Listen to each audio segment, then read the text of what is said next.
Imagina ser la hija mayor de inmigrantes japoneses en Lima.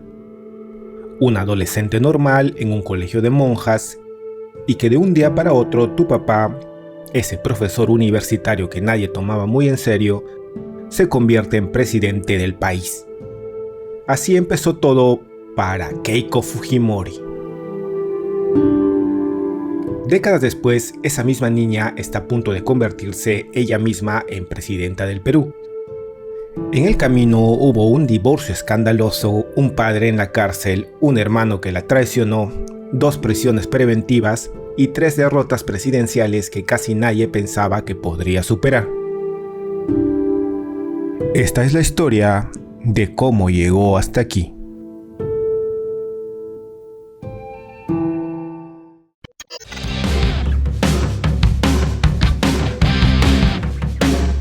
Todo empieza con una familia que no se parecía en nada a lo que terminaría siendo. Los Fujimori eran gente sencilla, un ingeniero agrónomo que daba clases en la universidad, una esposa también ingeniera y 4 hijos creciendo en una Lima de clase media. Keiko, la mayor, y después de ella Hiro, Sachi y Kenji, el menor, cuyo nombre volverá a aparecer muchas veces en esta historia. Keiko iba a un colegio de monjas, de esos donde las niñas aprendían modales y rezos. Y nada en esas fotos de uniforme escolar dejaban adivinar que algún día sería ella misma la mujer más cerca de gobernar su país. Pero para ese entonces, el Perú que la rodeaba se estaba cayendo a pedazos. Los precios subían tan rápido que el dinero perdía valor de una semana a otra, y en las calles de Lima explotaban bombas con una frecuencia que hoy parece sacada de una pesadilla. En ese caos, su papá hizo algo que nadie esperaba. Se lanzó a la política casi de la nada. Podemos vivir mejor. Y en 1990, contra todo pronóstico, ganó.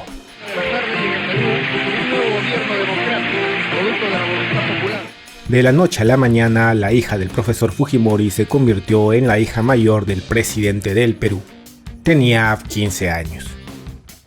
Los primeros 2 años de su padre en el poder fueron para buena parte del país sorprendentemente buenos.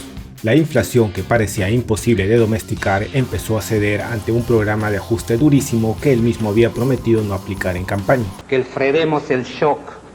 Cambio 90 es el no shock.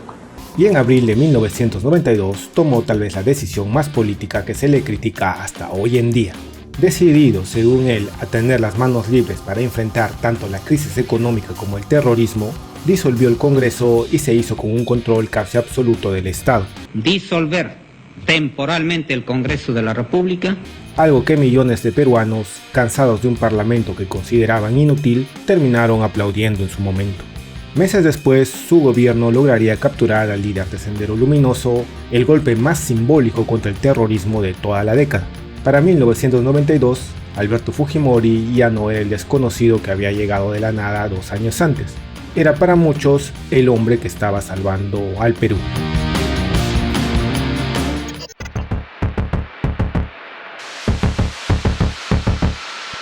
Pero dentro de la propia casa presidencial, otra historia mucho menos heroica se cocinaba en silencio. El cuento de hadas no duró mucho. Ese mismo año, ese mismo 1992, la propia madre de Keiko hizo algo que ninguna esposa de un presidente había hecho antes. Lo denunció en público.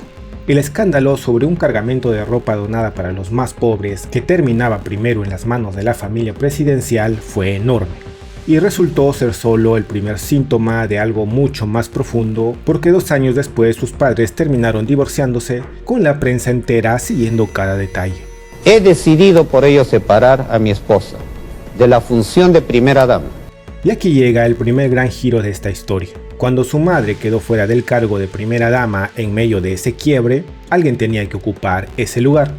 Y la elegida, sin haberlo pedido, fue Keiko.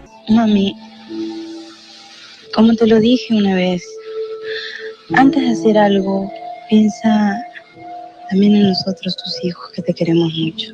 Tenía apenas 19 años y estaba en una universidad de Nueva York cuando le avisaron que debía volver. Se convirtió de la nada en la primera dama más joven de toda la historia de América.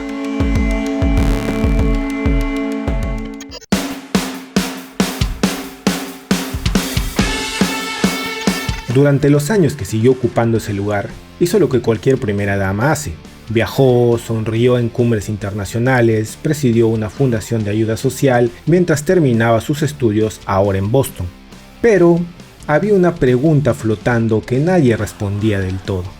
¿Con qué dinero pagaba esa educación una familia cuyo sueldo presidencial apenas alcanzaba para algo así?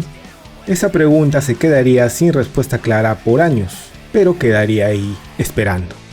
Mientras tanto, los años seguían pasando y el poder de su padre, lejos de debilitarse, se afianzaba cada vez más.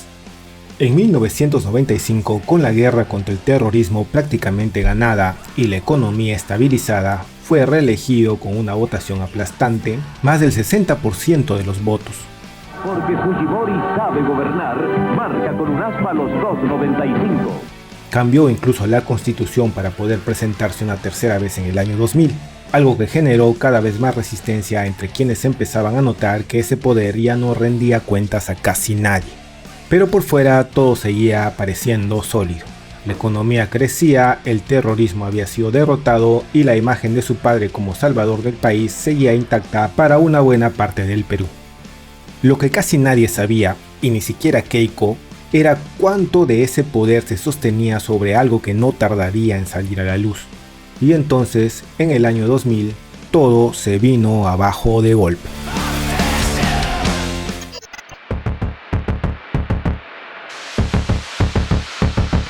Empezaron a aparecer unos videos grabados en secreto donde se veía al hombre de confianza de su padre comprando voluntades con maletines de dinero en efectivo. En cuestión de semanas, el gobierno que había definido toda la adolescencia de Keiko se derrumbó por completo.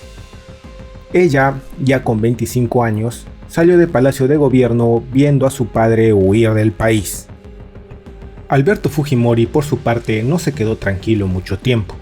Huyó primero a Japón, donde se refugió durante 5 años creyendo que ahí jamás lo alcanzaría la justicia peruana, pero en 2005 cometió un error que terminaría siendo decisivo. Viajó por sorpresa a Chile en un intento de acercarse al Perú para las elecciones que venían. Apenas un día después de aterrizar en Santiago, fue detenido en su hotel. Pasó casi 2 años entre prisión y arresto domiciliario mientras la justicia chilena decidía si lo extraditaba, hasta que en 2007 finalmente lo hizo.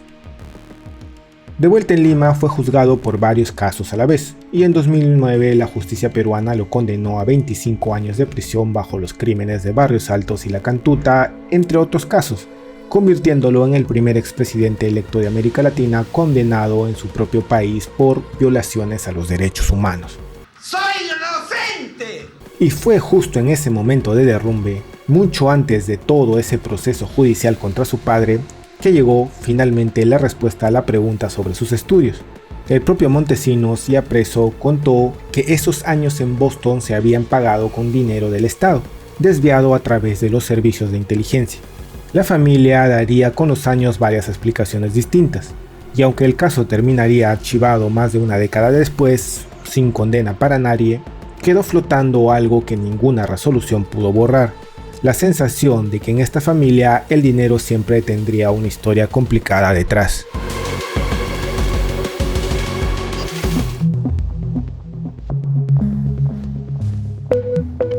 Pero volvemos con Keiko Fujimori. Cuando su padre huyó del país y el régimen quedó hecho cenizas, ella desapareció de los reflectores por un buen tiempo. Volvió a estudiar, esta vez una maestría en Columbia, en Nueva York, y fue justamente ahí, sentada en esas aulas, donde conoció a un empresario estadounidense que le cambiaría la vida personal, Mark Vito Vilela. Se casaron poco después en una capilla de Miraflores, y la pareja se quedó instalada en Nueva York atendiendo negocios e inversiones. Por lo que se veía desde afuera, Keiko no tenía ninguna intención de volver al Perú a hacer carrera política. Pero como lo mencionamos, para ese entonces su padre seguía exiliado, primero en Japón, defendiendo su legado desde la distancia y soñando con regresar a tiempo para las elecciones que se aproximaban. Pero el destino, o más bien la estrategia de su propio padre, tendría otros planes. Cuando Alberto Fujimori llegó a Chile, en su intento sorpresivo por acercarse al Perú, llamó a su hija Santiago. Fue ahí, según contaría ella misma años después, donde su padre le pidió que se convirtiera en la nueva cabeza visible del movimiento que él había fundado, su heredera política. Keiko aceptó, dejó atrás Nueva York, Regresó al Perú y el apellido que había cargado desde los 15 años dejó de pertenecerle solo a su padre.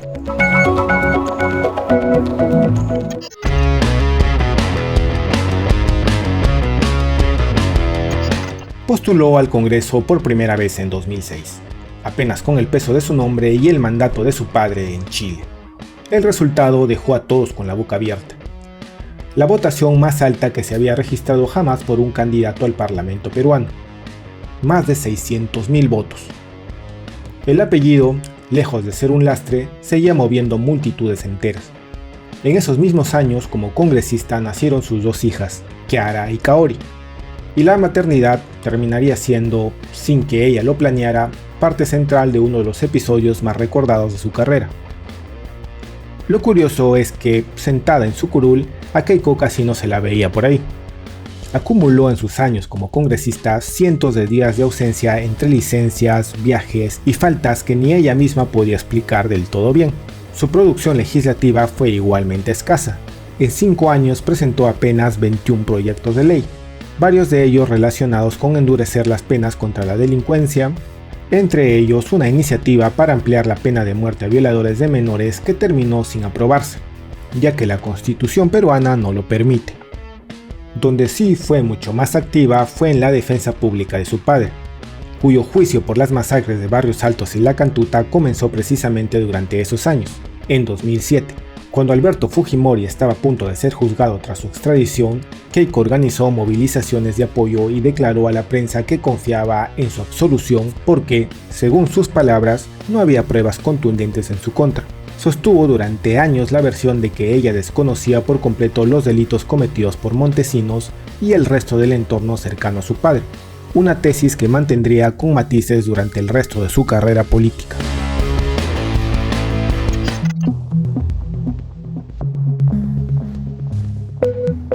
Cuando vayas a marcar, estarás decidiendo el futuro de tu familia. Por eso te pido que reflexionemos juntos. Esa primera carrera presidencial en 2011 tuvo un debate televisado que se recuerda todavía como una batalla sin cuartel. Ollantaytamala, su rival, intentó hundirla recordándole los episodios más oscuros del gobierno de su padre, entre ellos las esterilizaciones forzadas que había afectado a cientos de miles de mujeres indígenas. Y llegó a decir que la política contra la pobreza de aquel gobierno había sido en realidad eliminar a los pobres. Keiko remontó en las encuestas en las semanas previas a la segunda vuelta, pero terminó perdiendo por un margen ajustado frente a un rival al que pocos recuerdan hoy con la misma intensidad, el mismo Ollantaytamala. Lo que nadie sabía en ese momento, y que solo se conocería 7 años después, era que parte del dinero que financió esa campaña tenía un origen que la perseguiría durante la siguiente década. En 2018, un exdirectivo de la constructora brasileña Odebrecht confesaría ante la Fiscalía peruana haber entregado, a través de intermediarios de su partido, $1.200.000 para esa misma campaña de 2011. La semilla del escándalo que años más tarde la llevaría a prisión, en realidad se había plantado mucho antes de que nadie lo notara. Pero en medio de esa misma campaña de 2011 ocurrió algo más, que pasó casi de ser percibido en su momento, y que años después se revelaría como una pista enorme sobre cómo funciona esta familia. Se dice que Keiko se opuso en privado a que el presidente de ese entonces, Alan García, le diera el indulto a su propio padre antes de dejar el cargo. La libertad de su papá, al parecer, ya se manejaba como una pieza de ajedrez político, no solo como un asunto del corazón. Perder no la detuvo, al contrario, pareció enseñarle algo. Durante los siguientes 5 años, Keiko se dedicó a una tarea mucho menos vistosa que hacer campaña, pero igual de decisiva: reconstruir su partido desde los cimientos. Recorrió el país de punta a punta, expulsó a algunos de los cuadros más ligados a la imagen dura de su padre y trató de mostrar un rostro distinto, más cercano al centro político, convencida de que su derrota anterior se debía sobre todo al rechazo que su apellido seguía generando en buena parte del país. Fue un trabajo lento, casi invisible para quien no presta atención, pero que terminaría dándole a Fuerza Popular algo que el propio fujimorismo de su padre nunca tuvo: una organización con presencia nacional capaz de sostenerse incluso cuando ella perdía.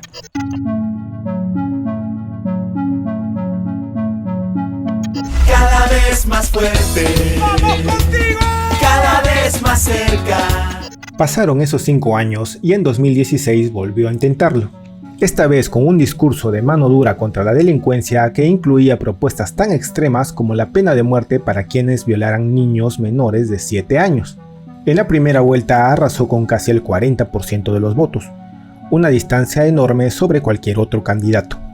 Pero en la segunda vuelta, el llamado antivoto que su apellido siempre arrastraba volvió a activarse con fuerza. Bueno, yo le diría que tú no has cambiado, pelona, eres la misma.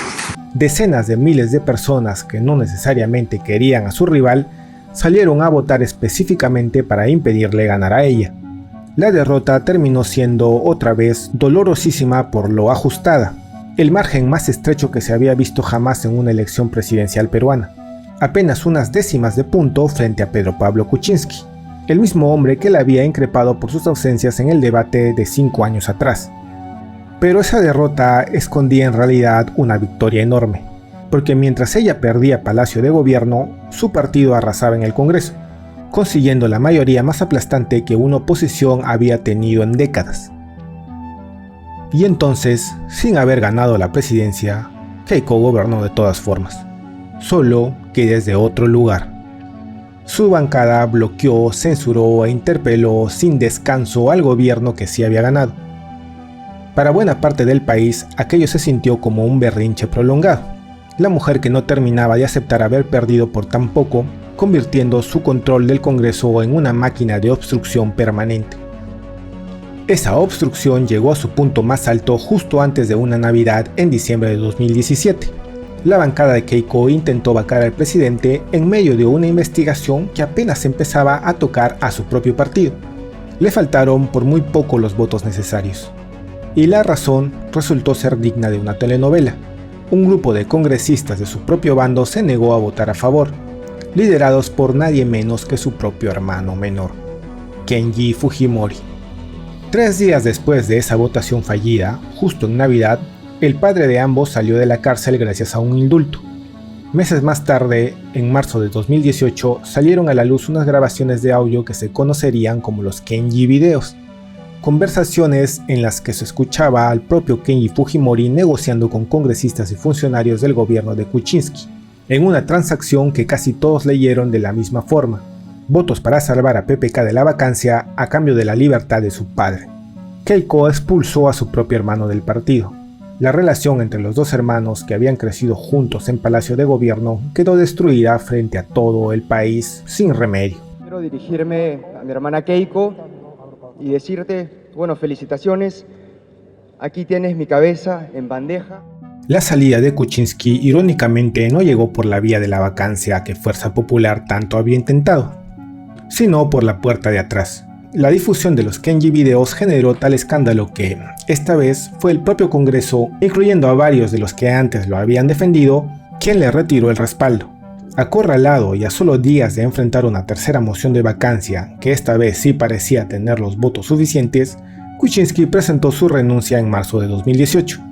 Asumió en su lugar el primer vicepresidente, un ingeniero civil hasta entonces poco conocido fuera de los círculos políticos, Martín Vizcarra.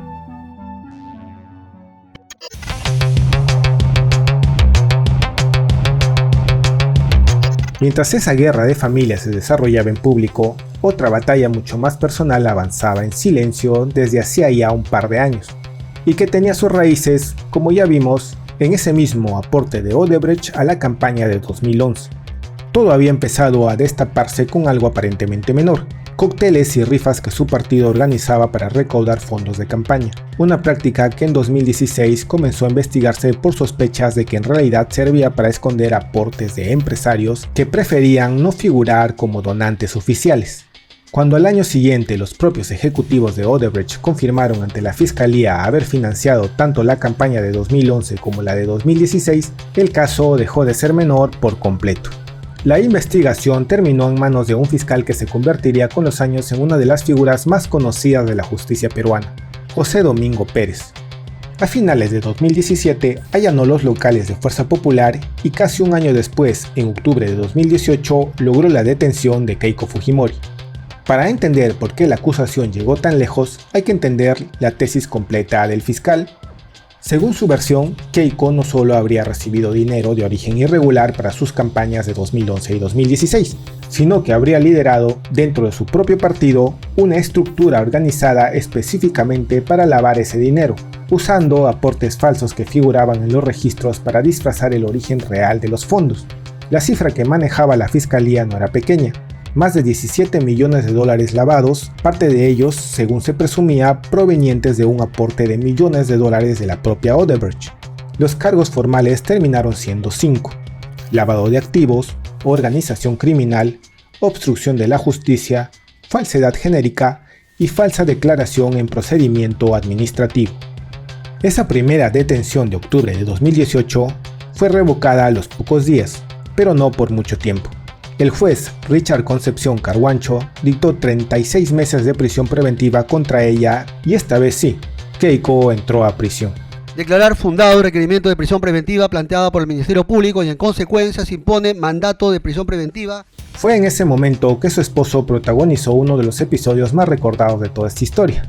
Instaló una carpa frente al penal de Chorrillos, donde ella estaba recluida y mantuvo una huelga de hambre que se prolongó casi 2 semanas. Tan severa que tuvo que terminar hospitalizado por una caída drástica en sus niveles de glucosa. Keiko entraría y saldría de prisión preventiva más de una vez en los años siguientes, siempre defendida por la misma abogada, Juliana Loza, que se convertiría en su rostro legal durante toda la batalla judicial, hasta que una pandemia mundial terminó forzando su última salida. El proceso judicial siguió arrastrándose durante años. La fiscalía llegó a proponer más de 1000 testigos para el juicio, entre ex ejecutivos de Odebrecht y empresarios peruanos que habrían hecho aportes irregulares. Cuando el juicio oral finalmente arrancó, el fiscal Pérez pidió 30 años y 10 meses de prisión para Keiko, además de la disolución completa de Fuerza Popular como partido político.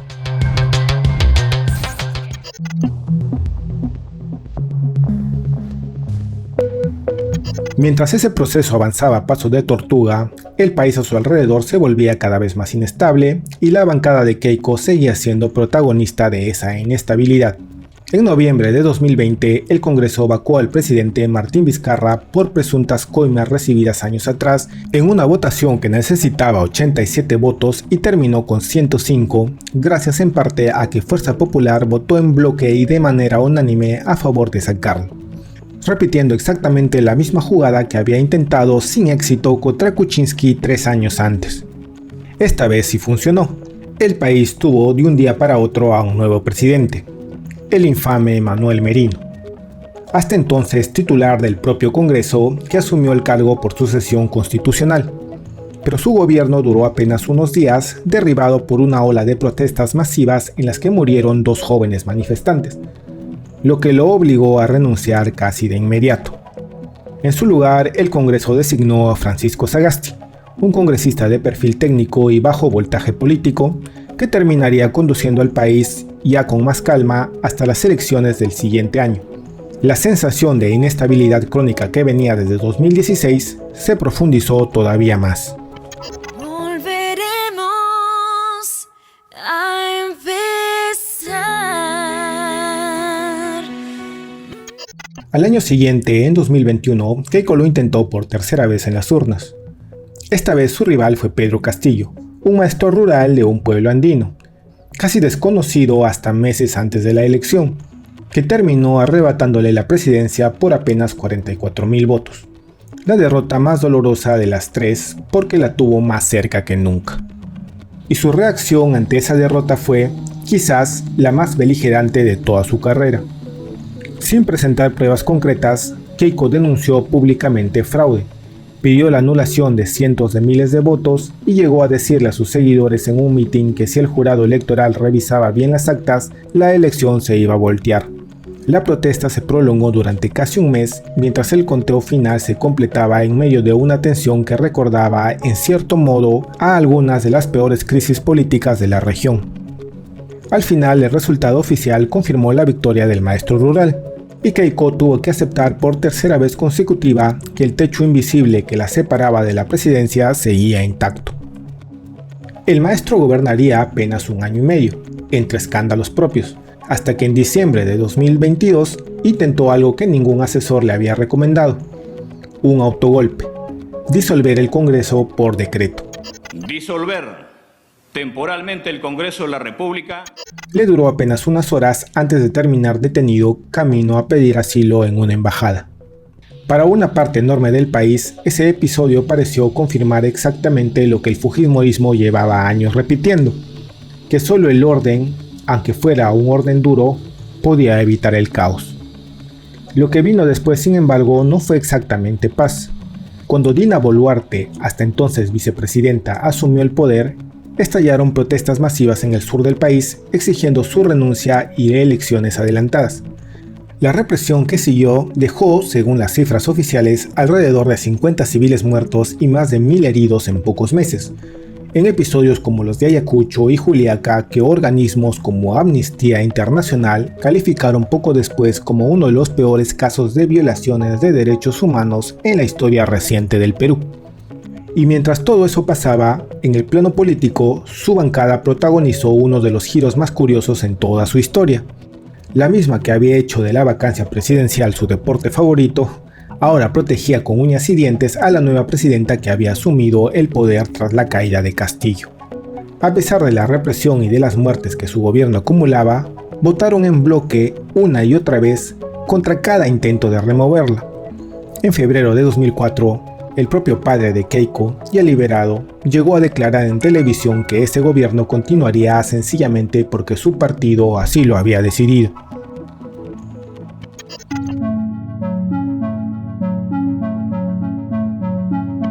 En medio de todo ese ruido judicial y político, llegó también en 2022 el final silencioso de su matrimonio.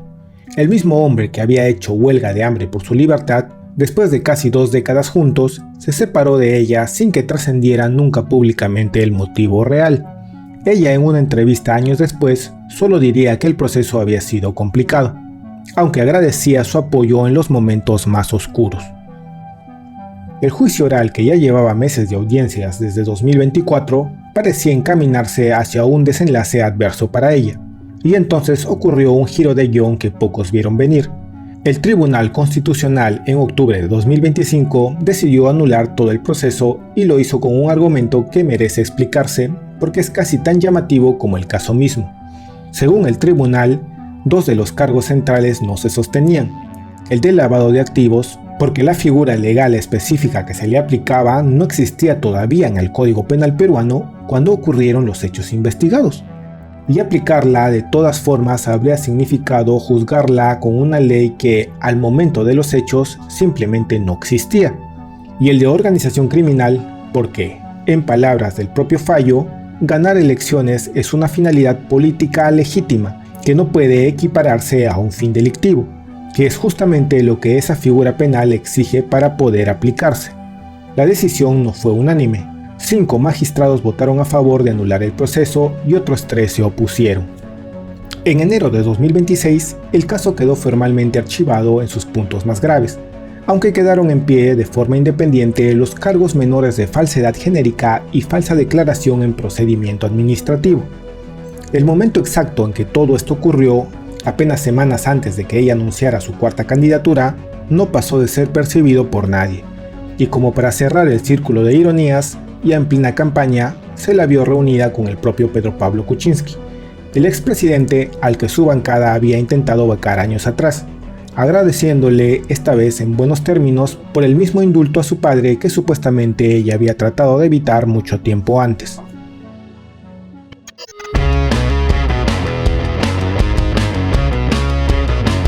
Porque para entonces Keiko ya llevaba 3 derrotas presidenciales sobre los hombros, y en cada una de ellas una parte muy similar del país se movilizaba, no tanto para apoyar a quien fuera su rival, sino específicamente para impedir que ella ganara.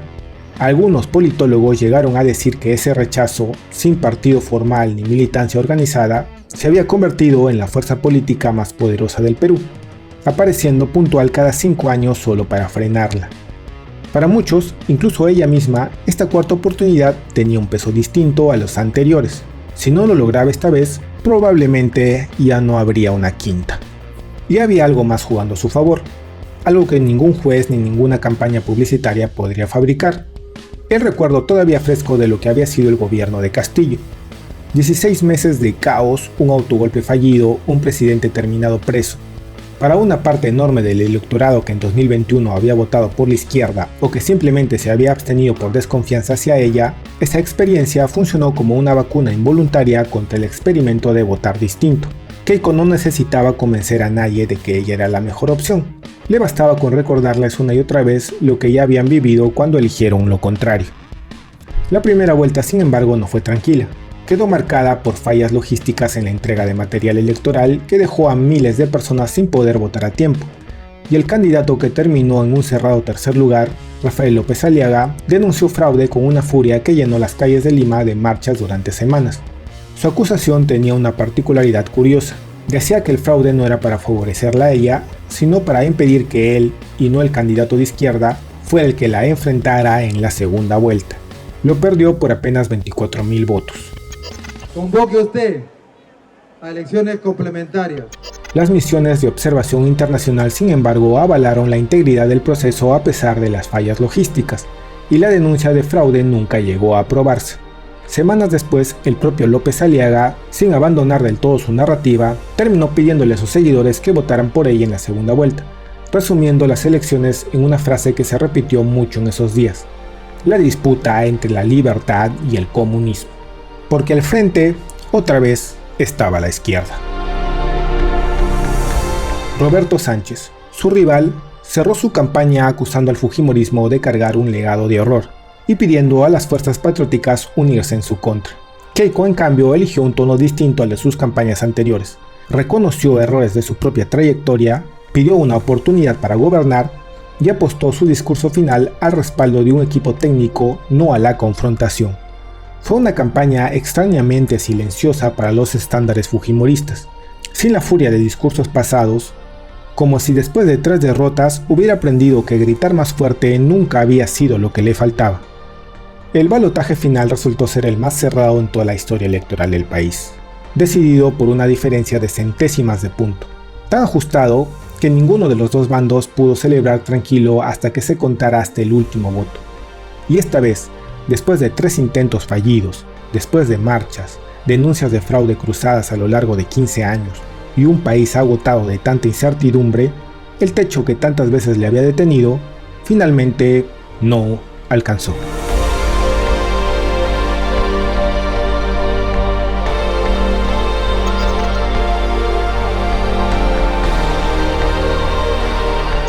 De la niña que vio a su papá jurar como presidente, a la primera dama adolescente, a la congresista de las ausencias inexplicables, a la candidata que perdió 3 veces, a la mujer que pasó por 2 prisiones preventivas y finalmente a las puertas del lugar que su familia ha perseguido durante más de 3 décadas. En el camino dejó un hermano con quien ya no habla, un matrimonio que terminó sin explicaciones públicas y una hija que demostró al país entero que no todos en su familia piensan igual que ella. La pregunta que queda, ahora que finalmente llega a donde siempre quiso llegar, es la misma que le ha seguido toda su vida. ¿Gobernará distinto su padre? ¿O 3 décadas cargando su apellido pesan más que cualquier otra cosa? Eso todavía nadie lo sabe.